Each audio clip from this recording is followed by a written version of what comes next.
بسم اللہ الرحمن الرحیم قل اوحی الی انہ استمع نفر من الجن فقالوا انا سمعنا قرآنا السلام عجبا۔ علیکم ورحمۃ اللہ وبرکاتہ۔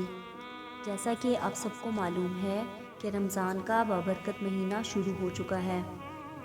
آئیے یہ معلوم کرنے کی کوشش کرتے ہیں کہ وہ کون سی وجوہات ہیں کہ مسلمان رمضان کے آنے کا بےتابی سے انتظار کرتے ہیں۔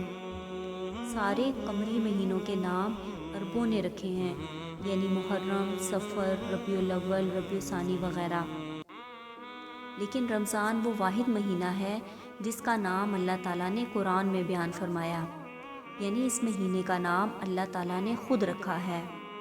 علماء کے نزدیک رمضان رمضن سے نکلا ہے، اور رمض موسم خزاں کی آخری بارش کو کہتے ہیں۔ موسم خزاں میں جیسا کہ آپ سب کو معلوم ہے درختوں کے پتے جھڑ جاتے ہیں، جس کی وجہ سے باغ کی زمین خشک پتوں سے بھر جاتی ہے، جسے دیکھ کر گندگی کا احساس ہوتا ہے۔ لیکن جب موسم خزاں کے آخر میں تیز بارش ہوتی ہے تو وہ اپنے ساتھ سارے مردہ پتوں کو بہا کر لے جاتی ہے، جس کی وجہ سے باغ کی صفائی ہو جاتی ہے اور باغ خوبصورت اور تر و تازہ دکھائی دیتا ہے۔ بالکل اسی طرح رمضان میں اللہ تعالیٰ کی رحمتوں کی وہ بارش ہوتی ہے جو مسلمانوں کے سارے گناہوں کو صاف کر دیتی ہے اور نیکیوں کے نئے شگوفے پھوٹتے ہیں۔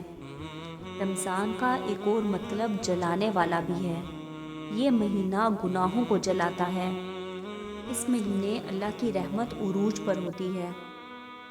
اللہ تعالیٰ کا عرش پہلے آسمان پر آ جاتا ہے، جہنم کے دروازے بند کر دیے جاتے ہیں اور جنت کے دروازے کھول دیے جاتے ہیں۔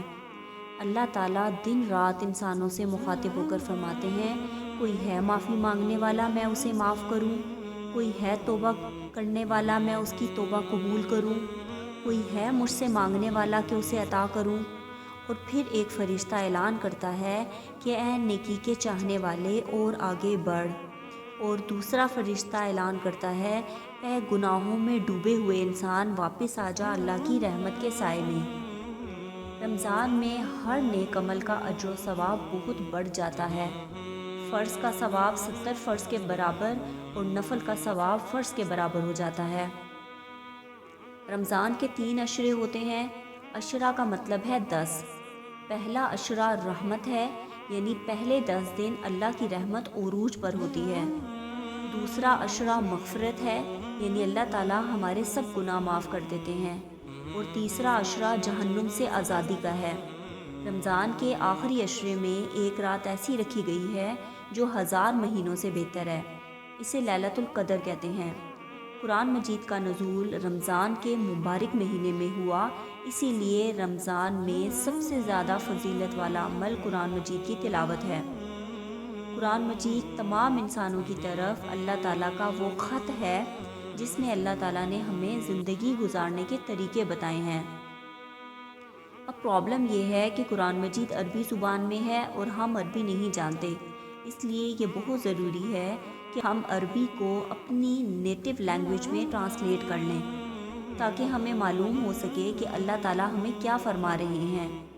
تو اس کے لیے میں کوشش کروں گی کہ انشاءاللہ روزانہ آپ کے ساتھ 1 یا 1.5 پارے کی سمری شیئر کروں، تاکہ رمضان کے آخر تک ہم پورے قرآن مجید کی سمری جان سکیں۔ آپ اپنے بہن بھائیوں اور فرینڈز کو اس پلان کے بارے میں آگاہ کریں، تاکہ زیادہ سے زیادہ لوگ مستفید ہو سکیں۔ یاد رکھیں، جب آپ کی وجہ سے کوئی نیکی کا کام کرتا ہے تو آپ کے نامہ اعمال میں بھی اس نیکی کا اجر لکھ دیا جاتا ہے۔ اس دعا کے ساتھ اجازت چاہوں گی کہ اللہ تعالیٰ ہم سب کو نیکیوں کا حریص بنائے اور ہمارا شمار اپنے نیک اور فرما بردار بندوں میں کرے۔ آمین۔